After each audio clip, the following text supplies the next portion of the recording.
Hi everyone, welcome to a quick summary on Chapter 13, the peripheral nervous system. In Chapter 13, we're going to be looking at the various spinal nerves as seen in this diagram, as well as the cranial nerves. The main focus in Chapter 13, for you at least, should be on the cranial nerves. You are going to be assessing the cranial nerves in your health assessment, and it forms a very important part of your neurological assessment. Hence, there'll be many questions on the cranial nerves, and that will be overemphasized on the final exam. So you have been warned. Please really focus on the cranial nerves, which we'll do towards the end of this lesson. In Chapter 11, we looked at the central nervous system, specifically the brain. And in Chapter 12, we're going to look at the peripheral nervous system, specifically the actions of the spinal nerves as well as the cranial nerves. So let's start off with the spinal nerves. So how many pairs of spinal nerves do you have in the human body? Well, there are 7 cervical vertebrae, but there are 8 cervical spinal nerves, 12 thoracic spinal nerves, 5 lumbar spinal nerves, 5 sacral spinal nerves, and not shown over here is the 1 coccygeal spinal nerve. So really you have 8 plus 12, 20, and then another 10, 30, and 31 pairs of spinal nerves.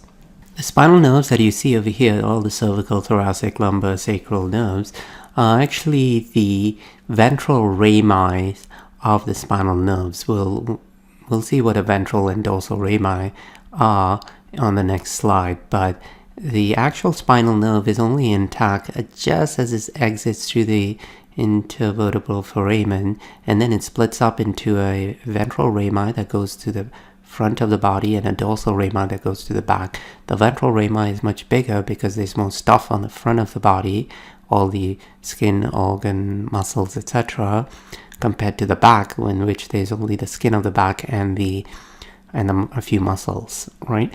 So these, when you see these spinal nerves, it's actually the ventral rami. So most of these spinal nerves, what they do is that they form plexuses. So plexuses are just when the nerves, spinal nerves, combine together.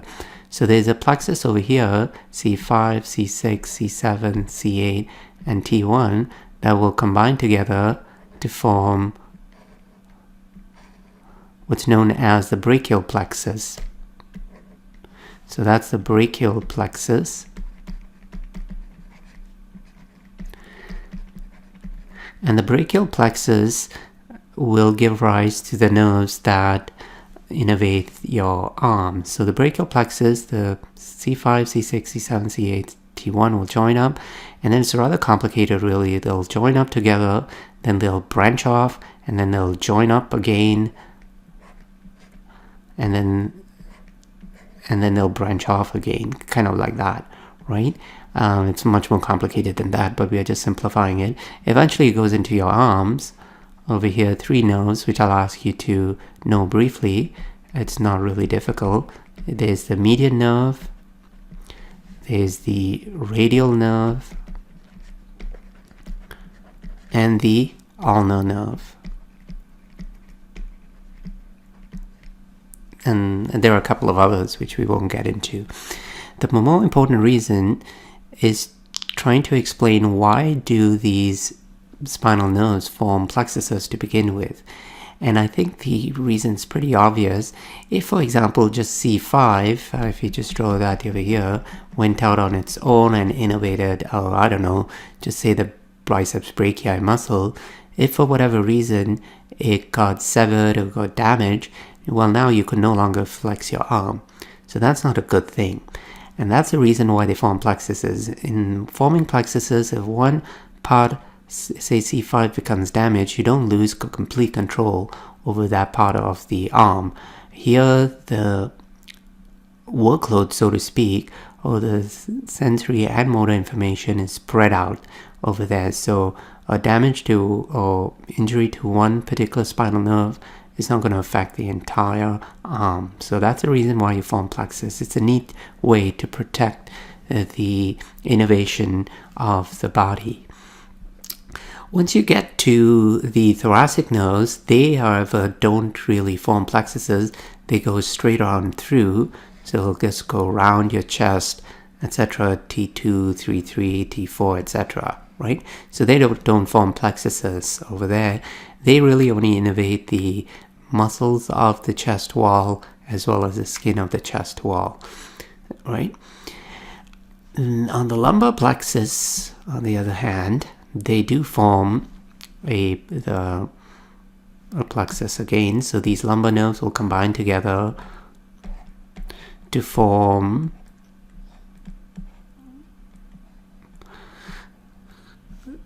the lumbar plexus. And we'll only go through one nerve that comes out of the lumbar plexus, and that's the femoral nerve. So that will serve the anterior part of your leg and pelvis region as well.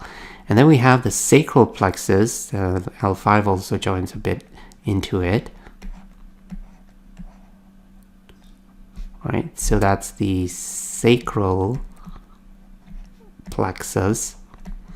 And a very big nerve comes out of that, and that's the sciatic nerve, which we saw when we looked at the muscles. It just runs underneath the gluteus maximus. It's a huge nerve that serves the back part of your leg. So that's really the only nerves that we're going to look at, named nerves that we're going to look at. So it's not too difficult to go through it. So remember the brachial plexus, what arises from the brachial plexus is the ulnar, the median, and the radial nerve. What arises from the lumbar plexus is the femoral nerve, and what arises from the sacral plexus is the sciatic nerve. Before we actually go look at the typical structure of a spinal nerve, let's look at how information is transmitted through the spinal cord. So here we have a generic diagram showing a sensory receptor. This could be a touch or pain receptor in your skin, for example. Here's an afferent or sensory neuron. So information is transmitted through the afferent or sensory neuron through the particular spinal nerve that serves that particular region of the body. And then it goes in through here. You can see what we call the dorsal root ganglion that has the cell nuclei of those afferent spinal nerves. From the dorsal root, it goes through the anterior root, which is also known as the dorsal root. That's the dorsal root ganglion, the collection of cell bodies, and we'll see what it really looks like in a second. And then it goes through the anterior or dorsal root into the spinal column, where it typically then ascends to the brain. So which part to the brain are we talking about? Firstly to the thalamus, and then to the sensory cortex. From the sensory cortex, it will project to the different parts of the brain in order to be fully interpreted. So that in blue we have the afferent signals or sensory signals. What about the motor signals? The motor signals, say you want to do a voluntary contraction of this particular muscle, it will start off in the frontal cortex, then it will project to the motor cortex. From the motor cortex, it will come down through this motor neuron to the spinal cord, where it will synapse with a second order neuron, which will then travel out through the ventral root here, and then eventually out into the spinal nerve, or what we call the ventral ramus of the spinal nerve, and it will then eventually innervate the muscle. Sometimes, however, there are reflex arcs whereby the sensory information doesn't ascend to the brain, it just goes through a synapse with an interneuron and down to the next motor neuron over here, so it really bypasses the brain. So this would be, for example, the withdrawal reflex that we are all very familiar with. So if you touch something very hard with your fingers, your hot stove, for example, you're not going to be thinking about that. Your arms would immediately be withdrawn from that particular stimulus. So what happens over there is that the sensory information, in this case pain, or the thermal information, will synapse with a second order neuron, which in turn will synapse with the motor neuron to cause a contraction of, say, your biceps brachii, and you immediately move your hand away from the hot stove. This particular slide shows you the various regions in a cross-section of the spinal cord that is involved in transmitting information to and from the brain. So there are numerous so-called tracts in the spinal cord that are responsible for transmitting information to and from the brain. You don't need to know all of them.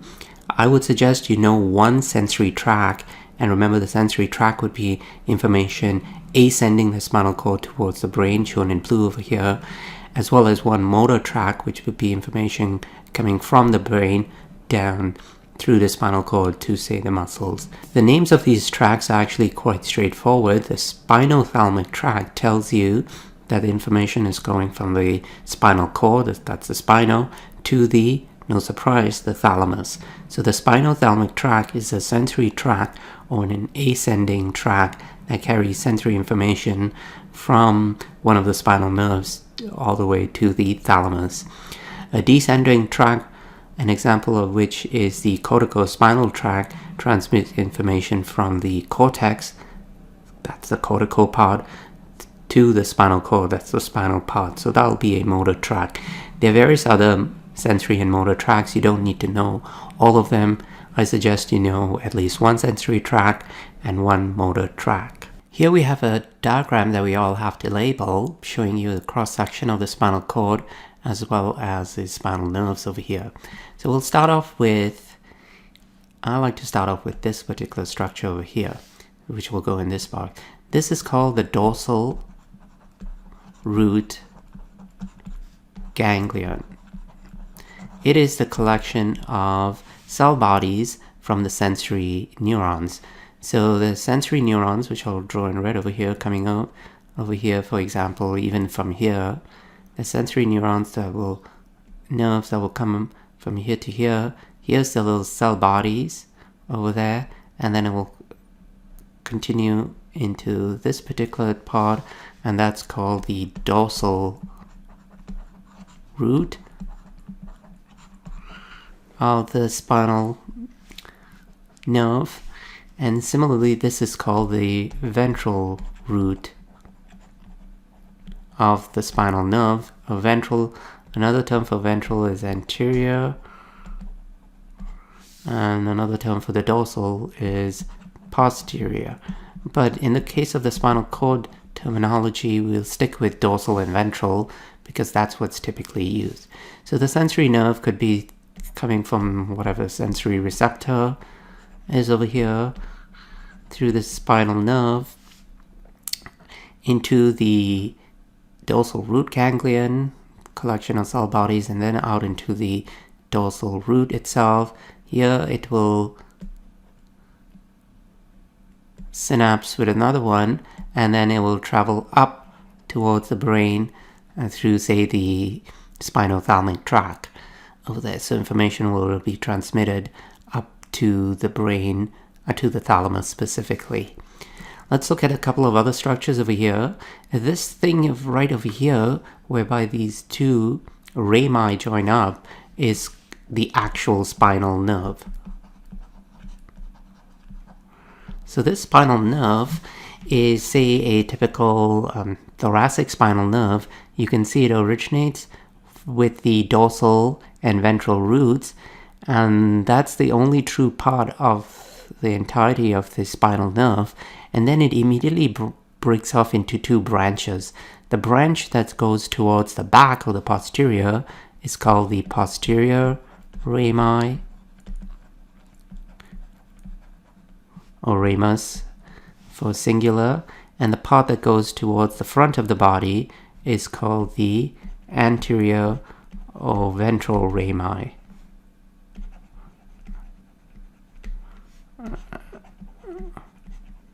I really should have used ventral and dorsal, but they're synonyms of each other. If you look carefully over here, the ventral rami, it's much thicker than the dorsal rami. Do you know the reason why? It's really simple explanation. The ventral rami, we'll start off with the dorsal. The dorsal rami is much smaller because it only serves the posterior part of the body. In other words, the back muscles and the skin of the back. So there's really not much going on over there, and hence it's rather small. Whereas the ventral rami not only has to cover the entirety of the anterior part of the body, which means the skin, all the muscles, all the organs. So naturally it's going to be much, much bigger over there. One thing to keep in mind, and I should change the color over here. So the sensory is shown in red and the motor will show in blue. All these spinal nerves are really mixed. So when the motor information comes up here, when the motor information comes from the brain rather, and then out, say from the cortical spinal tract, it will synapse. Oops. Oh, why is it doing that? Oopsies, sorry. It will synapse with another motor neuron, and you'll notice that the motor neuron will travel only through the ventral root. All the sensory nerves will travel to the dorsal root, and all the motor nerves will travel through the ventral root. And then eventually it'll come out over here and go here, and it might even go towards the back as well. So these rami are mixed spinal nerves. In other words, they carry both sensory and motor information, but as soon as it enters towards the spinal cord, it branches off. The sensory nerves go through the dorsal root, the motor nerves come out through the ventral root. So there's the separation. So if you say sever the dorsal root, then you're going to lose all sensory information. If you sever the ventral root, then you're going to lose all motor information. Whereas if you sever the spinal cord, that's not the spinal cord, the spinal nerve over here, you will lose both sensory and motor input and output, right? So just a little point over here that all the motor information comes out through the ventral root and sensory information goes in through the dorsal root. Okay, let's switch back to our standard red. Oops. Ugh. Oh no, what am I doing over here? So let me go back over here. You can see PowerPoint can do a lot of neat things. We're just gonna stick with the red over here. Oh, you might be wondering what this little structure is over here. This is actually the sympathetic ganglion, which is part of the sympathetic nervous system, which in turn is part of the autonomic nervous system. So we'll cover that in chapter 14. So the sympathetic nerve fibers will come out from the spinal cord, and then it will synapse at the sympathetic ganglion over here. This is sympathetic ganglion, which is part of the sympathetic nervous system, SNS for short, and then it will go back, it will further branch, it will go back out into the spinal nerve, and the sympathetic nerves, which are different from the motor and sensory nerves, will innervate its target organ. So we'll cover that in chapter 14. So this is actually what is shown over here. So these little nerves that are going through, in this case, the dorsal root, those must be sensory or afferent nerves, right? Because it's going to the dorsal root. And these nerves over here must be motor neurons, motor nerves going through the ventral root over here, right? They're both shown in blue, but that's sensory and that's motor, because we know that they are the different roots. The key thing is, how do you know which is dorsal and which is ventral? What you want to look at is look out for the dorsal root ganglion. So I can clearly see the dorsal root ganglion over here. That indicates that that's dorsal, and hence this is ventral. So that's the dorsal root ganglion, and this is the ventral root ganglion. Again, this is the dorsal rami, smaller, going towards the back. This is the ventral rami. This is sometimes named. This is the spinal nerve that is sometimes named.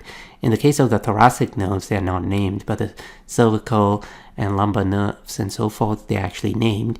Not individually, but they're named once they go through a plexus and so forth. Now we get to the most important part of chapter 13, which is the cranial nerves. So it's not exactly clear why the cranial nerves are in the peripheral nervous system, since they all arise from the central nervous system, specifically the brainstem that you can see over here. Nevertheless, I guess since they are nerves, they just put it in the chapter 13, the peripheral nervous system. As I mentioned previously, the cranial nerves are very important. You'll be assessing it as part of your standard neurological assessment. Hence, it's very important to know their names and their functions over there.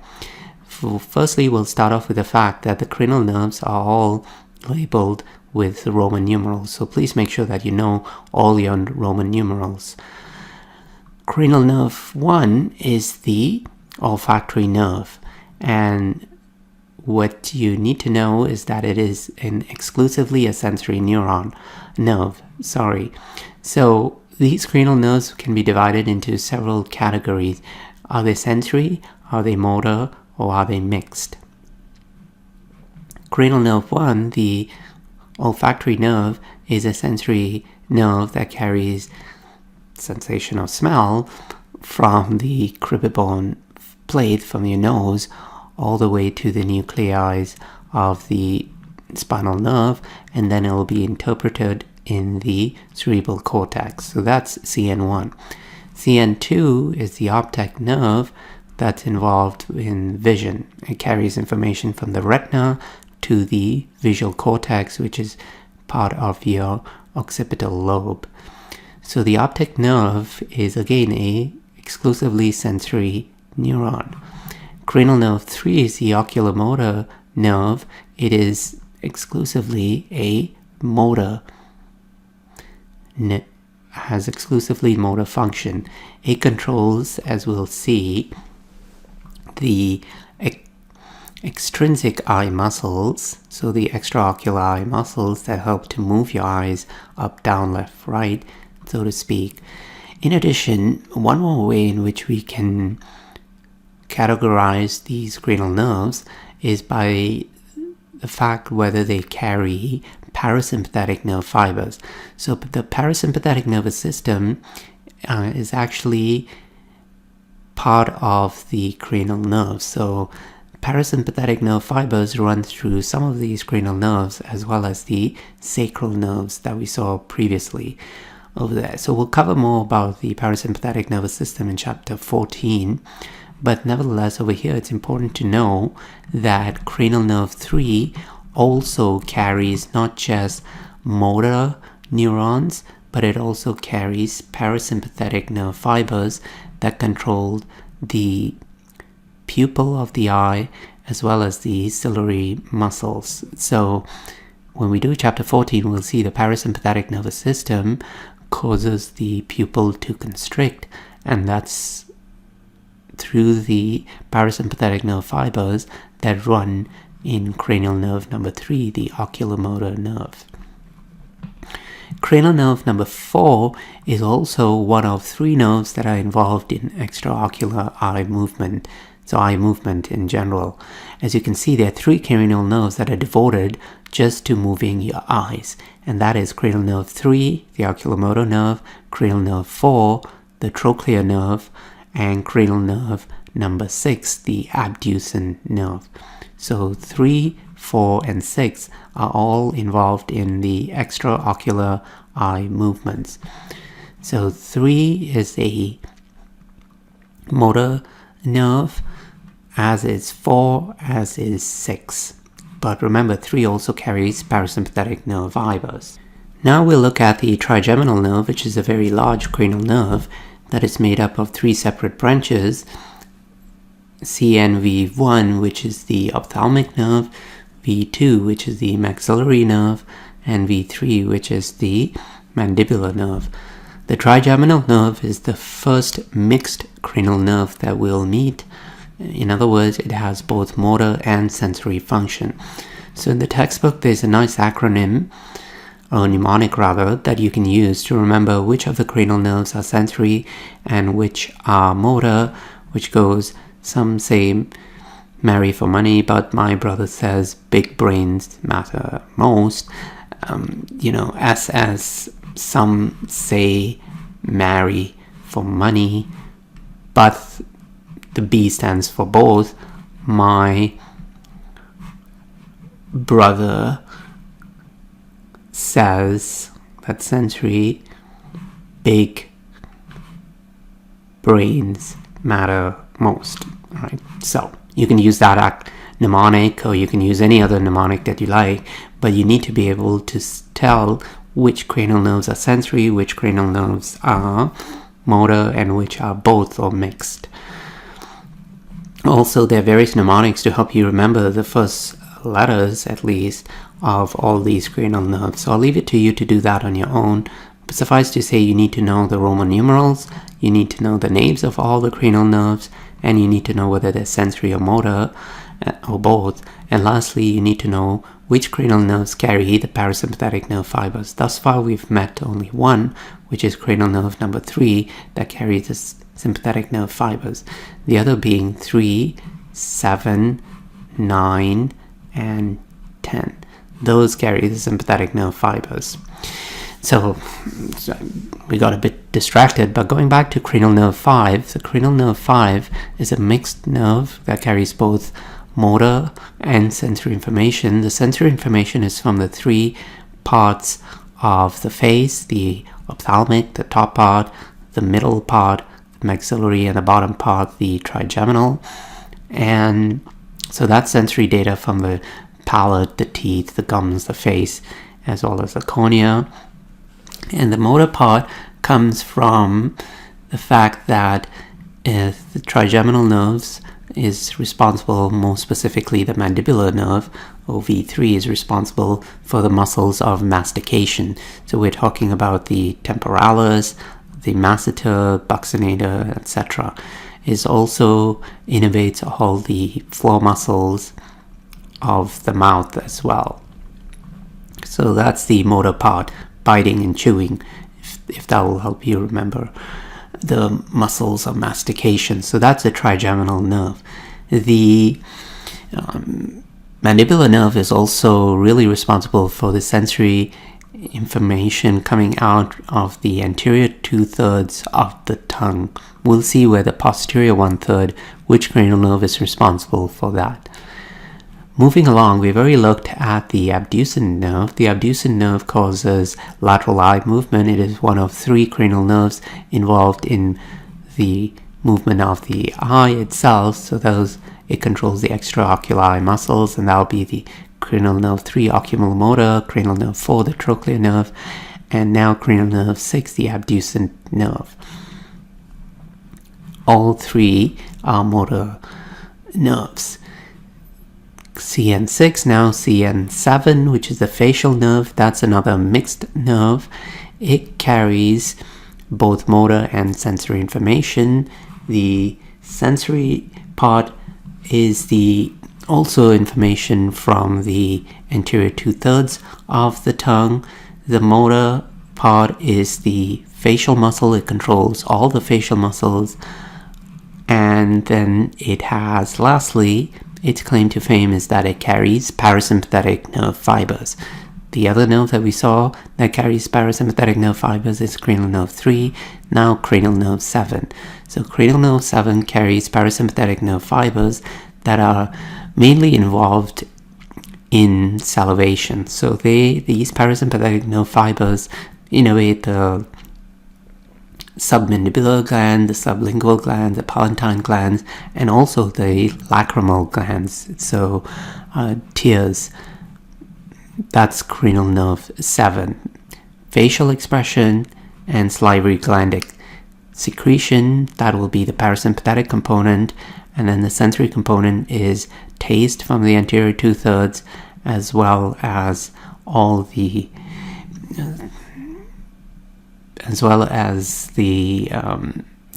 basically taste and the external ear. So that's cranial nerve 7.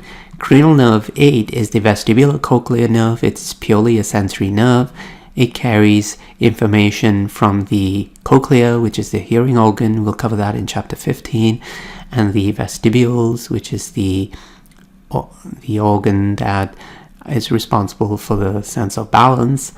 The vestibule, the semicircular canal, the saccule, the utricle, etc. So that's balance. So hearing and balance is the purview of cranial nerve 8, the vestibulocochlear nerve, and it is a exclusively sensory nerve. Cranial nerve 9, the glossopharyngeal nerve, is another mixed nerve. It carries both sensory and motor information. The sensory part of it is that it carries information from the posterior 1/3 of the tongue. And the motor part is that, given its name, it innervates the pharyngeal and laryngeal muscles. But cranial nerve 9 also has parasympathetic nerve fibers.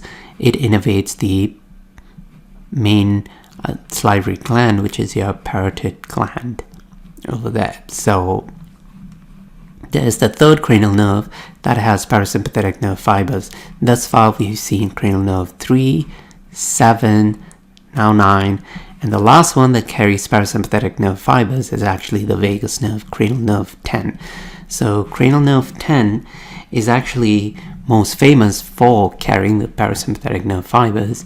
It innervates all the organs of the body below the neck. So all the organs of the neck, the thorax, and the abdomen, all the way actually up to the splenic flexure of the transverse colon. The remaining descending colon and the anus and all that is innervated by the parasympathetic nerve fibers of the sacral plexus. So the vagus nerve is the main parasympathetic cranial nerve, or cranial nerve that carries the parasympathetic nerve fibers. But in addition, it is also involved in purely sensory and motor aspects. In terms of sensory, we usually don't think of that, but it does innervate the skin of the external ear, the external auditory canal, and the root of the tongue. And in terms of motor, it innervates the muscles of the soft palate, a few pharyngeal muscles, and a few laryngeal muscles as well. So motor, sensory, and parasympathetic nerve fibers. That's the vagus nerve. Cranial nerve 11, it's no longer called the spinal accessory nerve. It's really just called the accessory nerve. It's exclusively a motor nerve, or the cranial nerve that has exclusively motor fibers. And it innervates only two muscles, really, the sternocleidomastoid and the trapezius, and actually a few laryngeal muscles as well. And lastly, we have the hypoglossal nerve, cranial nerve 12. It is again exclusively a motor nerve, and that controls all the muscles of the tongue except for one, and that one is controlled by the vagus nerve. And so there we've gone through all the different cranial nerves. So you need to know the numbers in Roman numerals, you need to know the names, you need to know whether they're sensory, motor, or mixed. You need to know which cranial nerves carries the parasympathetic nerve fibers. That's 3, 7, 9, and 10. And lastly, you need to know very briefly what do they do, which is not too difficult as well. So there's a document on Blackboard that summarizes all this neatly. Please go through that if you need any further information about the cranial nerves. So this little diagram will help you remember all the different cranial nerves.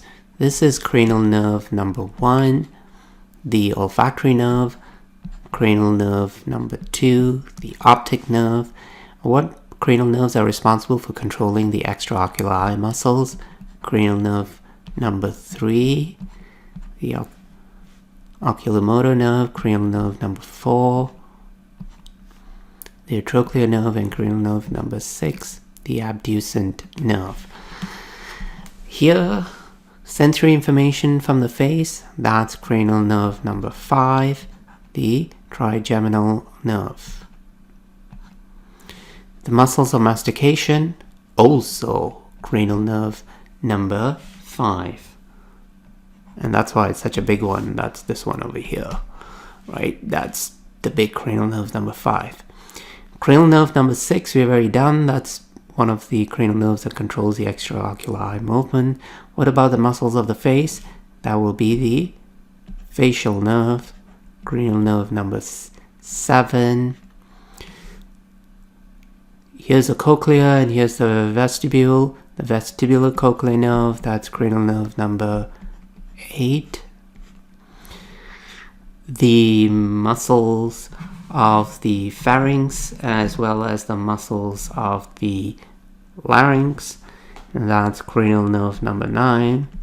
The glossopharyngeal nerve. Which cranial nerve innervates all the organs of the body from the neck onwards down? And that would be the big vagus nerve. And yes, the sensory information from the external ear. So that's cranial nerve number 10. The vagus nerve carries the parasympathetic nerve fibers. What about which cranial nerve innervates the sternocleidomastoid and trapezius? That's the accessory nerve, cranial nerve number 11. And lastly, which muscle innervates all the muscles of the tongue except for one? And that'll be the hypoglossal nerve, cranial nerve number 12. So hopefully these little diagrams will help you remember the cranial nerves. Which cranial nerves are sensory? Some say CN1, CN2, some say which ones are motor, which ones are both, say. So let's use the mnemonics. Some say marry, that's motor, cranial nerve 3. For money, cranial nerve 4. Butt, that's cranial nerve 5. The trigeminal nerve carries both sensory and motor, but my cranial nerve 6, obviously it's just an extraocular eye muscle. Cranial nerve brother, cranial nerve 7, is not just the innervates the facial muscles, but it also has the sensory component, which is the anterior 2/3 of the tongue. It also has a parasympathetic. So actually, let's do the parasympathetic as well. The parasympathetic cranial nerves are which ones? Cranial nerve 3, oculomotor nerve, cranial nerve 7, the facial nerve, cranial nerve 9, the glossopharyngeal nerve, and lastly cranial nerve 10, the vagus nerve. So where were we? Some say marry for money, but my brother cranial says, so again,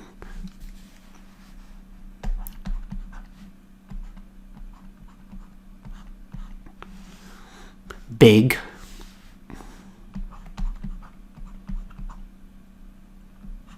brains matter most.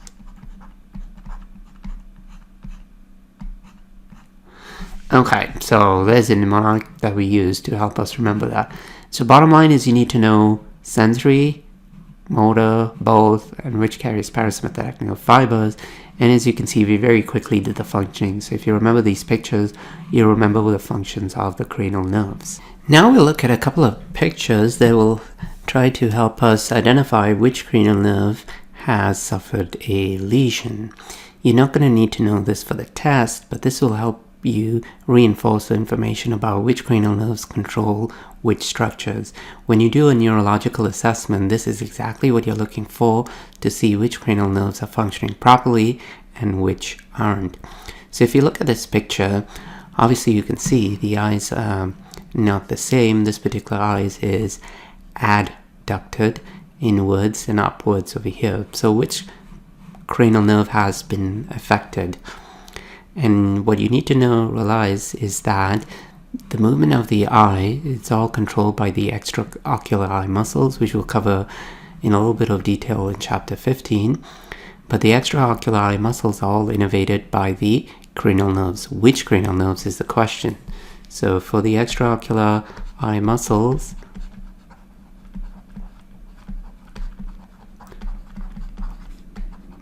the cranial nerves that control them are cranial nerve 3, the oculomotor nerve, cranial nerve 4, the trochlear nerve, and cranial nerve 6, the abducens nerve. So one of the 3 cranial nerves has obviously been impacted, and we can make it a little bit more specific. It is naturally on the right side. Remember, all these cranial nerves are paired, so one of the right cranial nerves, either right cranial nerve 3 or right cranial nerve 4, right cranial nerve 6, has been affected. How would you know which one? Well, I can sort of tell, but you don't need to. In this case, it's probably the oculomotor nerve, the right oculomotor nerve or cranial nerve 3 that has some sort of lesion that causes this particular defect. Let's look at the next picture over here. Here you can see the only thing wrong with this picture is the uvula. Normally the uvula, through the force of gravity, should just be hanging down.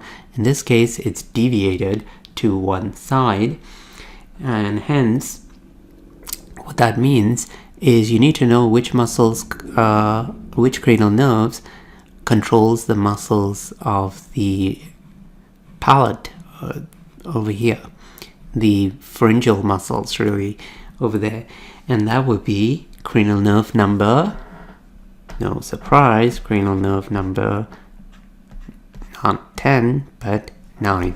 Cranial nerve number 9, the glossopharyngeal nerve, controls the palate over there. And what's happened over here is this side has become